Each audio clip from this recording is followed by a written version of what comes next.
Okay, so because of the epidemic of gun violence, the Norman Lear Center out of USC Annenberg conducted a study, and they concluded that the depiction of gun violence in the media is fueling gun violence in real life, while the on screen representation of characters using guns desensitizes children to the consequences of guns but increases their interest in them. So, let's see, what else?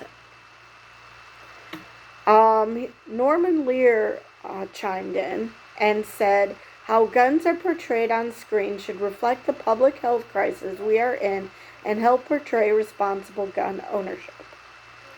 Which, I'm fine with that.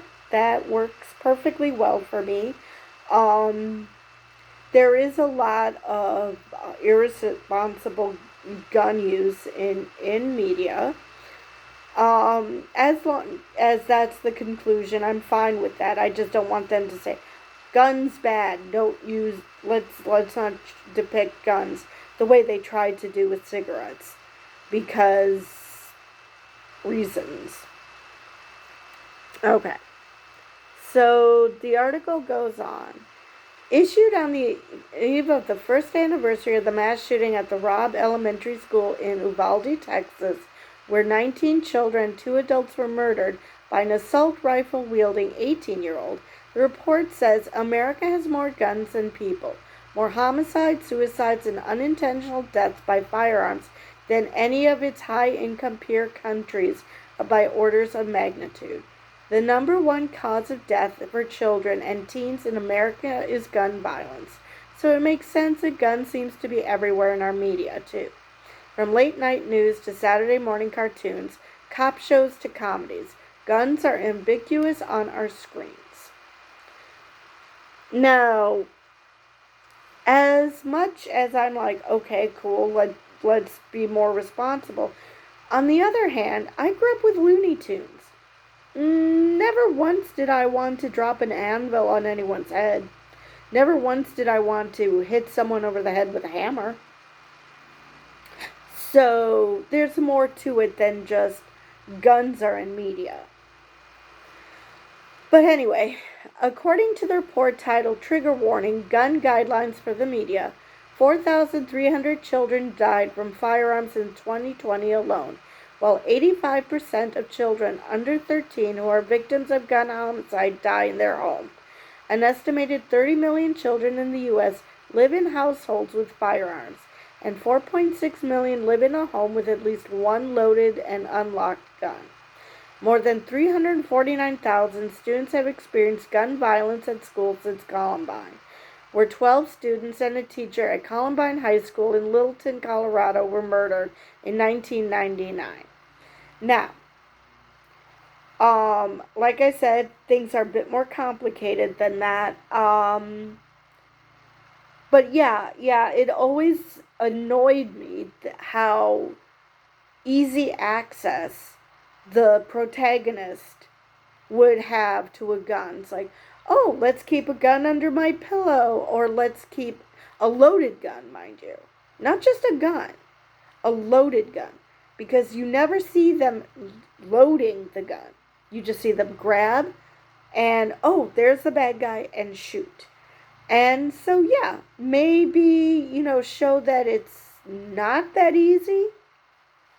So I'm okay with that. But we still have the NRA claiming that everyone should be scared of anything that moves, and so you need a gun.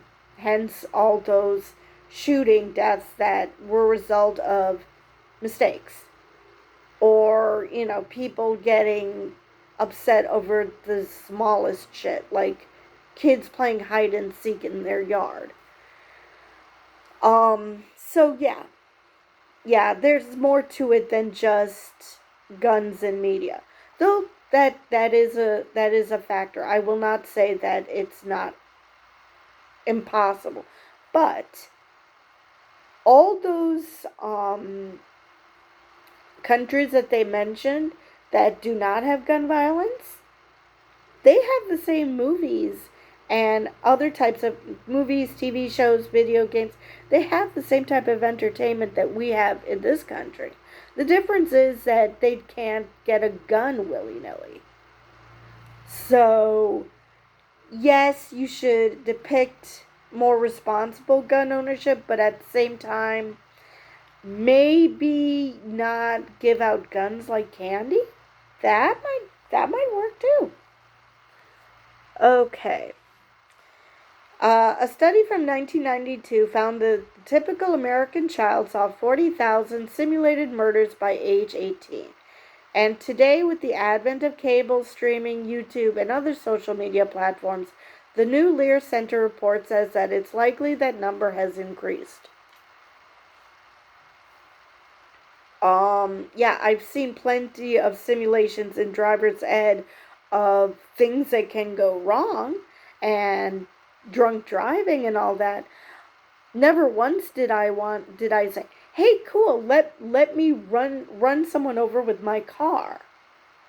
Of course, I don't drive, but still, you that's not a thing. So yes, it is in a lot of media, but where parents or guardians or whoever the caregiver is who see that the child is watching these things and discussing that this is fantasy, this is not real life, so we should not do that.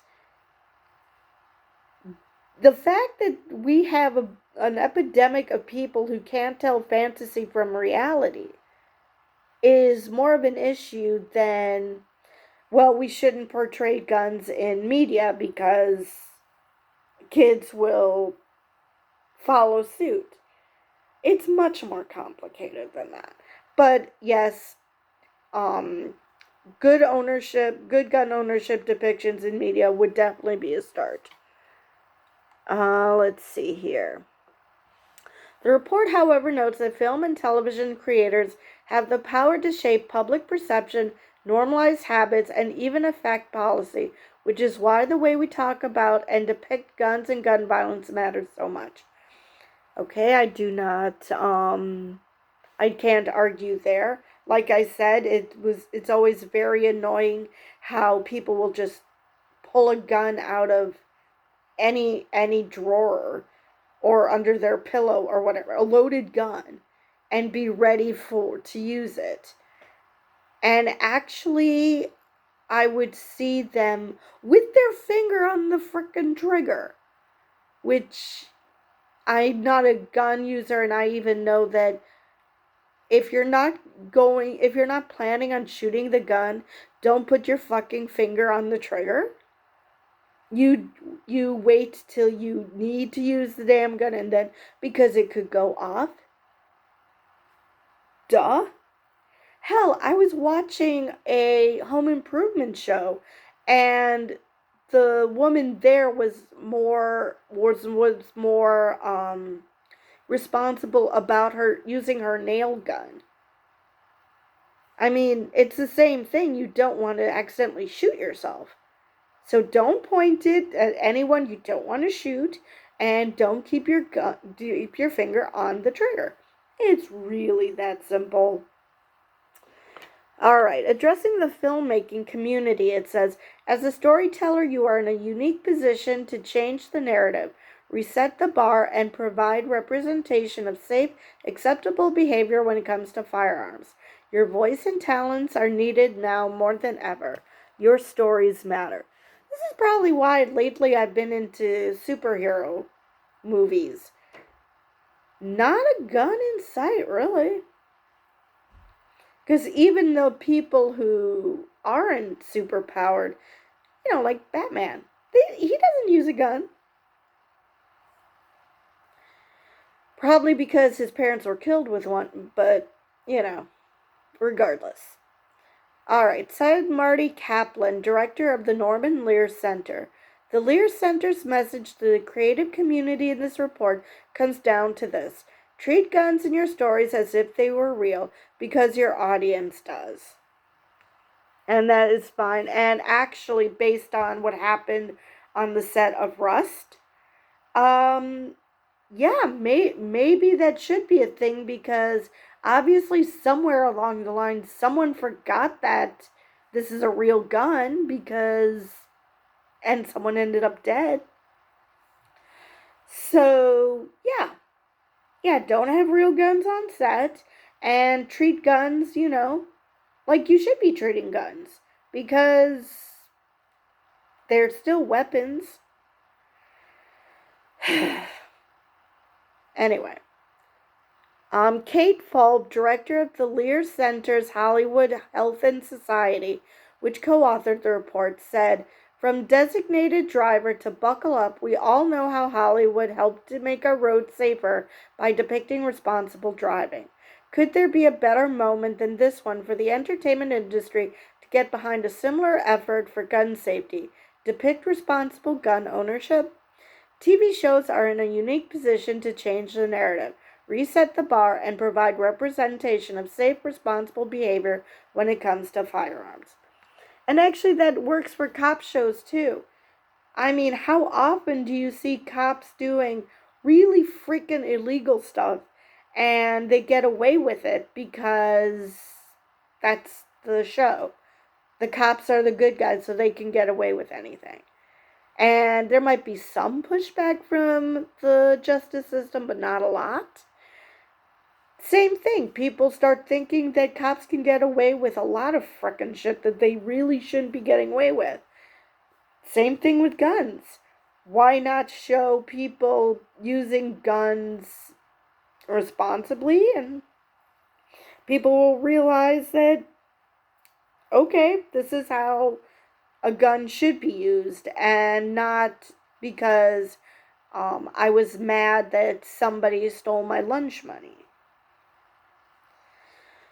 All right, the report offers numerous guidelines for media depictions of gun violence and ways to promote gun safety while debunking common myths about gun ownership. American citizens own 4 times the amount of guns as the next highly developed country and suffer 4 times the amount of gun homicides, the report says. If guns made us safer, America would be the safest country in the world. Said Chris Brown, president of the Brady Campaign to Prevent Gun Violence, "Hollywood leaders want us to use their talents and voices to inspire positive cultural change." Outraged by the tragedy in Uvalde, this time last year, about 300 leading writers, directors, and producers signed Brady's open letter committing to modeling gun safety on screen. Now they have a roadmap to turn that commitment into tangible change. We've heard many creatives share examples of meaningful changes they've made since signing the pledge. So I'm excited for this life-saving impact that will come now that the community has this important tool. And like I said, you hit the nail on the head. If guns made us safer, America would be the safest country in the world. So they understand that it's not just that they do have, on some level, they do understand that it's because America has so many guns. But again, it's also the culture. I mean, we are from a culture where, the Wild West is king and everybody thinks they're fucking cowboys, and they don't think about the circumstances. So, again, why not talk to your children about why this depiction of gun use is not something that should be modeled,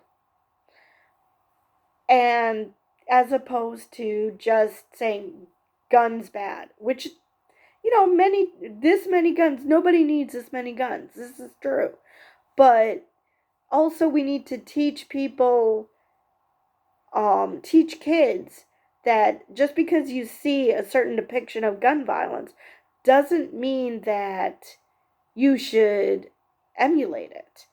And this is why you shouldn't emulate it, because this is what they don't show you. So, yes, media has a role to play, but I'm annoyed um at all these organizations who are doing this because parents can't be bothered to parent. Why can't you sit down with your kids and say, "Oh, that was funny, but you wouldn't like it so much if that happened in real life or something." I mean, why is that hard? You wanted to become parents. So, or if you're a caregiver, these are choices you make to raise children. So, you should be responsible in making sure that they understand what they're watching or whatever media they're consuming. Um, so, among the report's many recommendations to the creative community are these with respect to portrayals of guns and police. Avoid portraying law enforcement use of force as heroic. Yes. Consider showing law enforcement characters facing consequences or at least scrutiny for such actions which are rarely depicted. Yes, yes, and yes. Humanize and diversify depictions of those affected by gun violence. Nuanced depictions of shooting victims can make audiences care about gun violence as a public issue. Yes.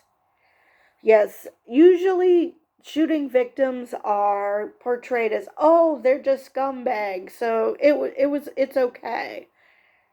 I don't know how many times, especially when the perpetrator is black, that people will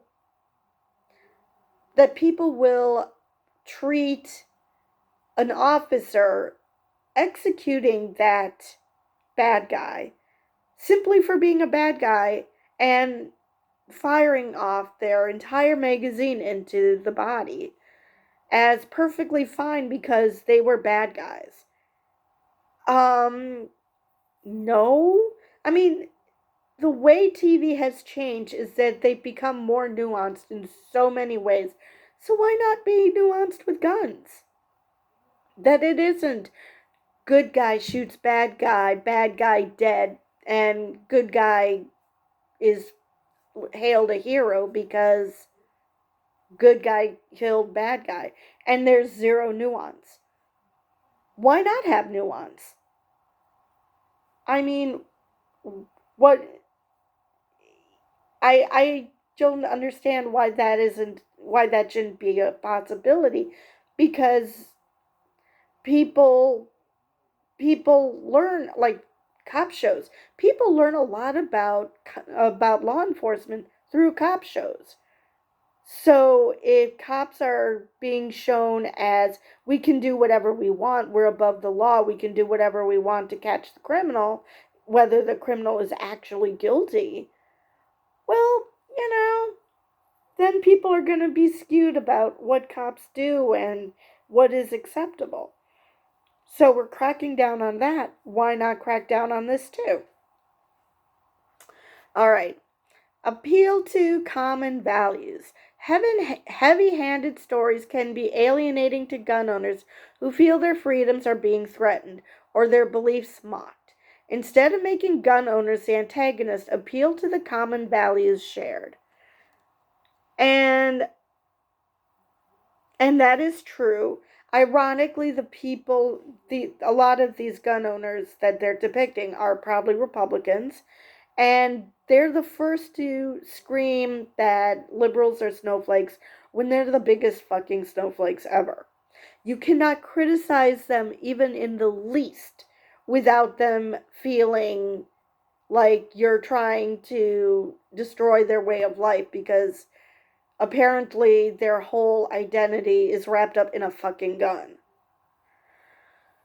But because responsible gun owners are responsible gun owners, and they will not see that as a threat to them because, well, they're responsible. So, with respect to children and guns, the report says children are mimics. With millions of children living in homes with loaded and unlocked guns, representation of guns in children's programming is dangerous. I don't know why there are guns in children's programming to begin with. Making the gun unique colors, strangely shaped, or futuristic is likely not enough. Remember that children don't need a toy car to look like a car to know it's a car. Consider any and all alternatives to actual firearms. So again, that's the one nice thing about superheroes, because they don't need guns. But again, yes, fantasy violence is fancy, but there's nothing wrong with talking with your kids and saying, you know, okay, we just watched this, that's kind of stupid what this person did, isn't it? And have a conversation. I just don't see why the onus should be only on the kid's environment minus the parents. The parents or caregivers are part of this child's environment. Why are they given a free pass here? All right. The report also found that active shooter drills at schools may do more harm than good. There is little evidence to suggest these training methods are effective at preventing mass shootings or minimizing their impact. Instead, these drills are shown to cause depression, stress, and anxiety in children. I can see that. I can totally see that, especially depending on what age these kids are. I was listening to a podcast where one of the podcast hosts has 2 elementary school children, and the administration, the teachers just tell them, "Oh, this is this drill is to help you escape a swarm of bees." And at that age they could probably believe that, but you know, it is demoralizing. Hell, it's depressing for me to watch this. And so I can only imagine what students are going through. But that is an interesting finding. And actually, now that I think about it, that kind of reminds me of those drills during the Cold War, these nuclear drills, these bombing drills, where they taught kids to hide under their desk like it's an earthquake or something. I'm like, and what exactly is that going to help? If it's a nuclear device, you're going to get irradiated no matter what. If it's a conventional bomb, what is hiding under the desk going to do? I just don't see what was the point of that drill, except to make adults feel like they were doing something to protect the kids. So this is obviously an extension of that. So yeah. So solutions offered include guns in the home, not school, pose the biggest threat to children. No shit. Our focus on school shooting risk distract us from the real threat at home. Healthy ways to prepare for school shootings. Tabletop exercises which involve bringing together groups of students and teachers to talk through a hypothetical active shooter situation step by step without engaging in a situation have proven to be less traumatic and equally effective. Schools should be required to get parental consent before any type of shooter drill. Schools must screen students for trauma after drills and provide counseling. That sounds realistic. Let's see. The report also noted that the recent study of women gun owners in California by Everytown for Gun Safety found that women who purchased a gun died by firearm homicide at twice the rate of women who did not. There is no research to support the idea that women's gun ownership increases their safety, regardless of whether they are intimate partner victims. In fact, studies show the opposite, that women living in households with firearms are at greater risk of homicide. And that's true regardless of sex. Because if I recall, if you have a gun in your house, chances are that if someone is wants to kill you, whether it be because they're a stranger who's just burglarizing your place, or if it's something more intimate, they can use that gun against you. So, and then there's the story that I remember hearing of this teenage girl who wanted to startle her dad, scare her dad, and as a joke, just a silly prank that kids do with their parents. And what did the father do? Because it was dark and all he saw was a shadow, he shot at it. And it was his daughter. And so now he has to live with the fact that he killed his kid because he is literally scared of his own shadow. So, things like that. People with guns are generally more nervous Nellies. They are scared of their own shadow, of other shadows, and they're so scared that you could easily shoot at someone you probably wouldn't normally shoot at because you're just scared of everything that moves. And again, thank you, NRA. That's a big part of it. All right. The report found that media and storylines that advocate for women to be armed with guns is particularly dangerous, since the empirical truth is this: access to a firearm is directly associated with the increased risk of intimate partner homicide. And yet, if you listen to the NRA, guns are the savior of women.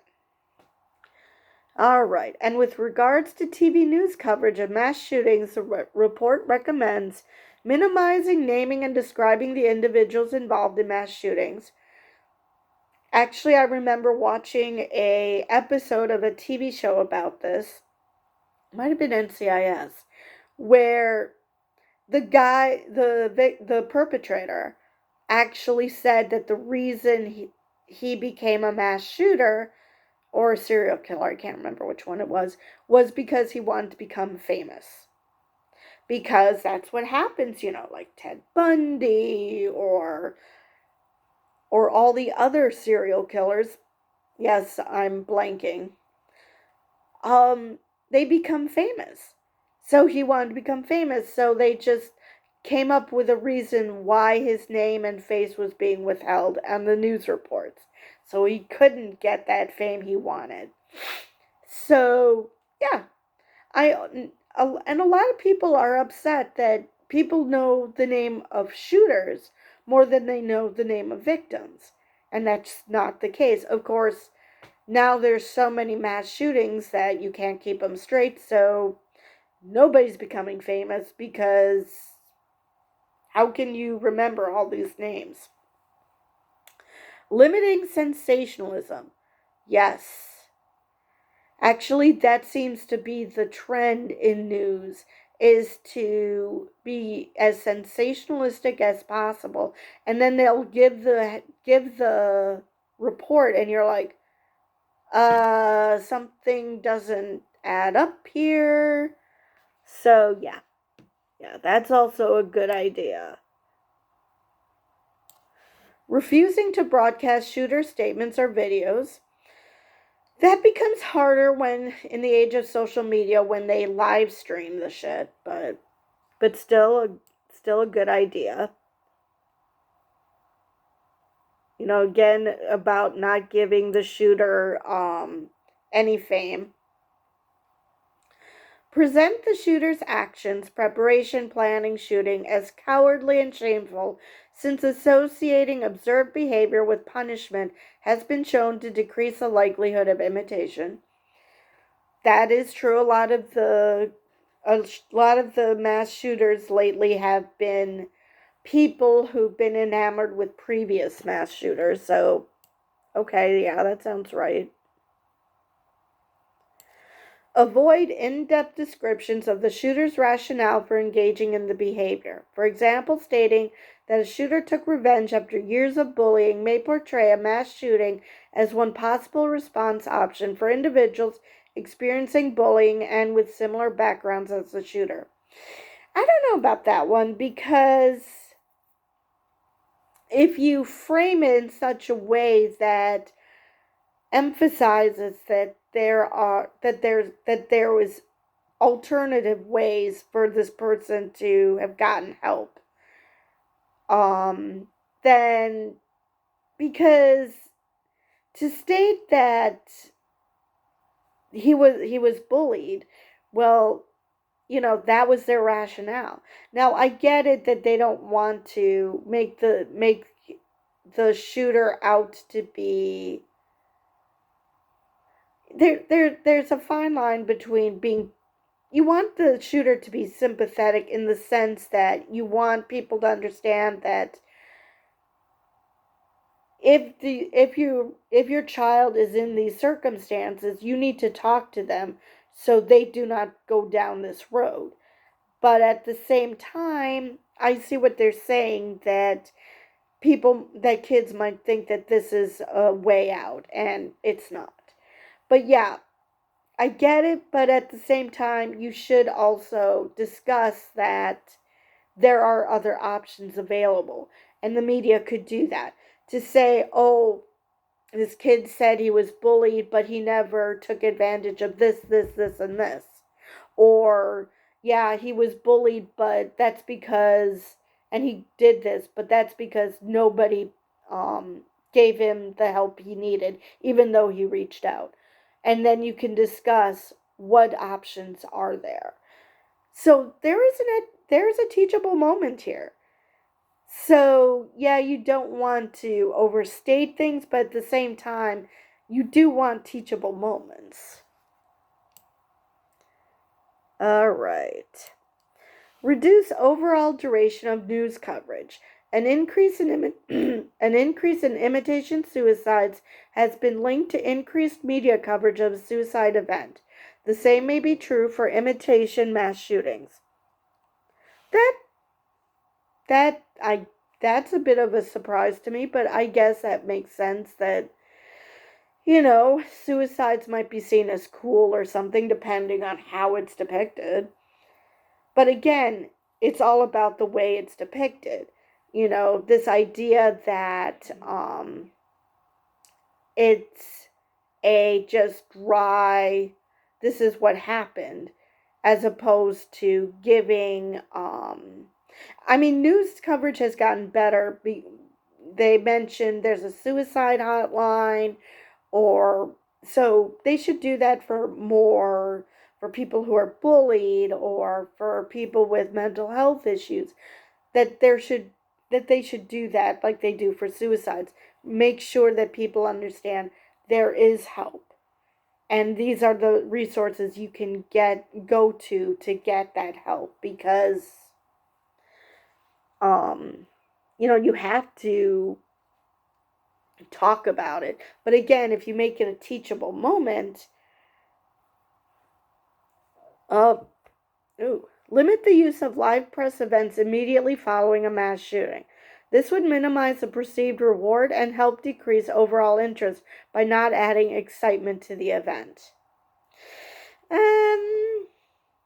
Well, I don't know about that, because as long as they don't mention names or something, don't make the person into a celebrity. Again, I'm sure there's a way to do these events without making it out to be glamorous. It could be a teachable moment again. I don't know. Avoid sensationalism, yes. Present only the facts and aim to do so in a dull manner. Frantic, breathless energy around the coverage of a mass shooting might look like a reward to a would-be imitator. I guess I could see that. I changed my mind about what I said about don't be dull. I can see that. I can see that. Yeah. Okay. Avoid providing detailed accounts of the actions of a mass shooter before, during, or after the event. The less the behavior is described, the less likely it is to be imitated. That I can get behind. I remember watching, I can't remember what the Mythbusters were what myth they were trying to bust, but when it came to, I don't know, when it came to, I believe that they were trying to get past some censors, and so they edited out certain parts of what they were doing, certain parts of the process, so it couldn't be imitated.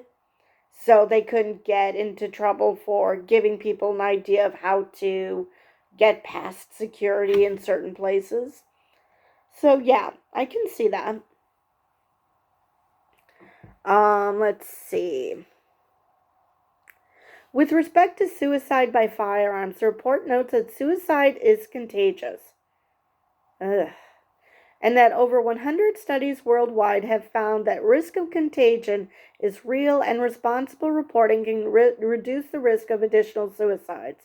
It's recommended on news coverage of suicides include report suicide as a public health issue, include stories on hope, healing, and recovery may reduce the risk of contagion. Again, yeah, tell people that there are resources available, and these are things that you can do to prevent suicide. Include resources, like I just said, provide information on warning signs of suicide risk as well as hotline and treatment resources. Use appropriate language. Certain phrases and words can further stigmatize suicide, spread myths, and undermine suicide prevention objectives such as committed suicide, or referring to suicide as successful, unsuccessful, or a failed attempt. Instead, use died by suicide or killed him herself. I can see that. I guess I can see that. Yeah, successful suicide is not something that people would strive for mostly, I guess. I can see where that could be useful. Emphasize help and hope. Stories of recovery through help seeking and positive coping skills are powerful, especially when they come from people who have experienced suicide risk. And I would say that you could do that for gun violence as well. Mass shootings. There's obviously not in first person. Well, first person, people who've done mass shootings and can can tell their stories and explain how what they did was not awesome, and that they're suffering the consequences, and this isn't this cool thing that you should do because you saw it on TV or whatever. So I could see how that would work for general gun violence also. And also, again, if someone's doing this because they've been bullied, well, maybe talk to children either through the news or as a caregiver and explain, if this is happening to you, please talk to me or talk to someone you feel comfortable with, so you get the help you need to prevent this, as opposed to ending up like this. So yeah, I could see a lot of those being helpful tips. Well, that's the end of the article, and I was talking on this article a lot longer than I expected. So with that, I will see you guys in the next video.